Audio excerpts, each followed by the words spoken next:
देखो, एक है दुर्वा, एक है बेलपत्र, और दूसरा है पहले नंबर पर दुर्वा, दूसरे नंबर पर बेलपत्र, तीसरे नंबर पर कनेर का फूल।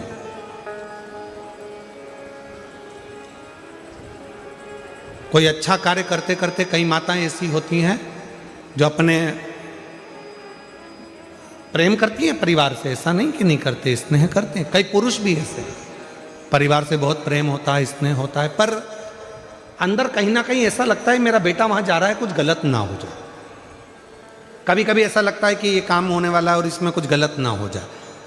कई बार शादी पक्की हो रही है, रिश्ता पक्का हो रहा है, या कोई घर में अच्छा कार्य हो रहा है और मन में संशय उत्पन्न हो जाता है कहीं गलत ना हो जाए। मतलब उसके अंदर कहीं नेगेटिविटी आती रहती है, ये वो सोचती रहती है, उसके अंदर एक कुछ ना कुछ ऐसा तत्व चलता रहता है जिससे वो बुद्धि में, विवेक में वो चीज उसके आती रहती है। तो शिव महापुराण में गजासुर की कथा कहती है कि गजासुर ने भगवान शंकर से वर मांगा कि मैं जब आपका भजन करूं, तप करूं, साधना करूं तो मेरे पास में अग्नि चारों तरफ हो जाए। खींच कर बोलना पड़ रहा है, ये अग्नि मेरे चारों तरफ हो जाए जिससे मैं आपका तप, आपकी साधना अच्छे से कर सकूं। डिले कम कर कर गला खींचना पड़ रहा है बोलने में। मैं आपका तप, आपकी साधना आराम से कर सकूं। शिव जी ने वर दे दिया, जब तुम तप करने के लिए बैठोगे, साधना करने बैठोगे, भजन करने बैठोगे, तब तुम्हारे चारों तरफ अग्नि प्रकट हो जाए।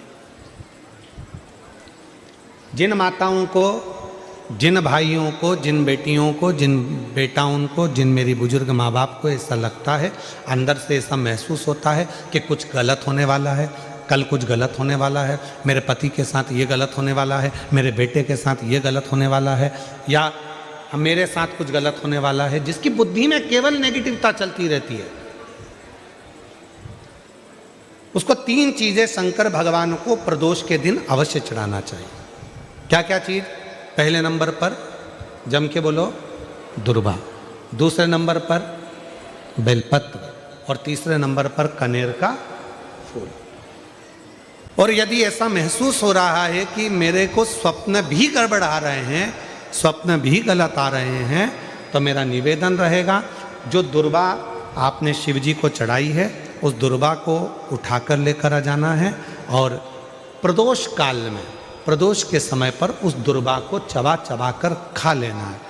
जिसकी बुद्धि में गलत चीज़ें आती रहती हैं, गलत विचार आता रहता है, गंदा गंदा कुछ भाव ऐसा प्रकट होने लगता है, मन पूजन में नहीं लगता, साधना में नहीं लगता, आराधना में नहीं लगता, पूजन करने बैठे हैं तो भी हमारा गलत विचार आ रहा है, साधना करने में भी गलत विचार आ रहे हैं, पूजन में गलत सोच आ रही है, गलत विचार आ रहे हैं, तो उनको वो दुर्वा जो शिव जी को समर्पित करी है, बेलपत्र जो शंकर भगवान को समर्पित करी है, कनेर का पुष्प जो शंकर भगवान को समर्पित करा है, उसमें से मात्र एक दुर्वा आप उठाकर ले आओ, और प्रदोष काल में उसको प्रदोष के दिन चबा चबा कर खा लीजिए।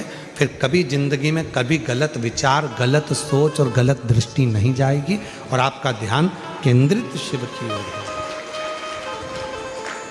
शंभो शंभो शंभो शंभो, भगवान शंकर की ओर केंद्रित रहे। चारों तरफ अग्नि लग गई, चारों तरफ। अब गजासुर ने वापिस तप करना प्रारंभ करा, और गजासुर ने वापिस तप करना प्रारंभ कर दिया, तप साधना वापिस प्रारंभ कर दी। भगवान भोलेनाथ फिर प्रकट हो गए, शिव जी वापिस प्रकट हो गए। गजासुर, मांगो तुम्हें को क्या चाहिए, क्या दें तुमको?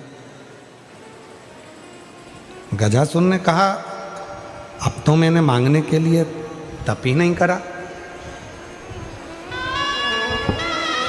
अब मैंने मांगने के लिए तप नहीं करा। शंभो शंभो शंभो, अब मैंने मांगने के लिए कोई तप नहीं करा।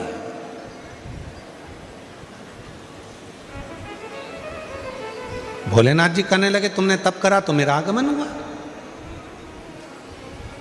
दुनिया के लोगों को लगता है कि शंकर भगवान को हम एक लोटा जल चढ़ाते हैं और शिव जी हमारी मनोकामना वहीं बैठकर पूरा कर देते हैं।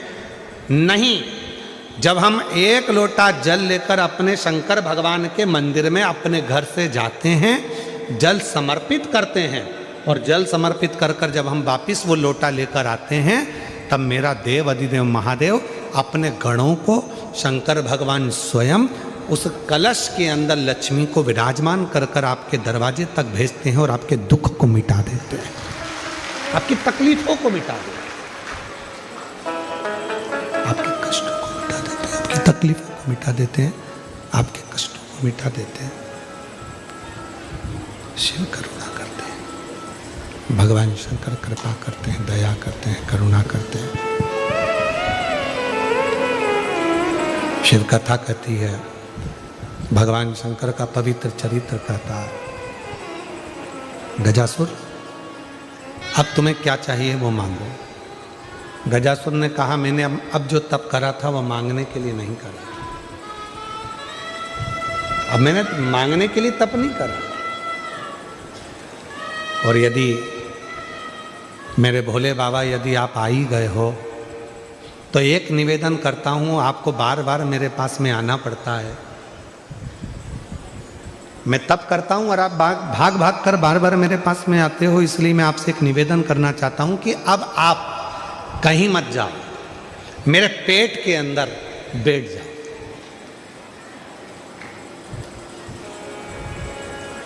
मेरे पेट में आकर बैठ जाओ। शिव जी ने पूछा क्यों? गजासुर कहता है, यदि आप मेरे उदर में, मेरे पेट में आकर बैठ जाओगे तो फिर दुनिया का कोई दुख, कोई तकलीफ, कोई कष्ट जिंदगी में मेरे आएगा ही नहीं, और मुझे आपको बुलाना नहीं पड़ेगा, आप स्वयं मेरे उदर में विराजमान रहो, मेरे पेट में विराजमान रहो। शिव जी ने तथास्तु कह दिया, ठीक है। गजासुर की कथा के बाद में अगर हम कथा का स्मरण करें तो हमारे भीतर ये भाव आता है कि शंकर भगवान के शिवलिंग पर चढ़ा हुआ जल जब हम पीते हैं तो हमारे 3 ताप, कायिक, वाचिक और मानसिक, ये 3 ताप हमारे समाप्त हो जाते हैं। क्यों समाप्त होते हैं? हमने इतना तप नहीं करा कि हम गजासुर जैसा तप कर कर भगवान शंकर को अपने पेट में बिठा सकें, हमने इतना तप नहीं करा कि भगवान शंकर को अपने उदर में बिठा सकें, हमने इतना व्रत नहीं करा कि शंकर भगवान को अपने पेट में बिठा सकें, हमने इतनी साधना नहीं करी कि शंकर भगवान को हम अपने उदर में, अपने पेट में बिठा सकें। पर शिव महापुराण की कथा कहती है, जब शंकर जी के मंदिर में जाकर हम शिव जी को 1 लोटा जल समर्पित करते हैं, उसमें से थोड़ा सा जल लाकर हम उस जल को आचमन करते हैं, और वो जल जब हमारे पेट में, हमारे उदर में जाता है तो ये समझ कर रखें कि हमने शंकर को ही अपने उदर में अपनी रक्षा के लिए और अपने जीवन की रक्षा के लिए विराजमान कर दिया।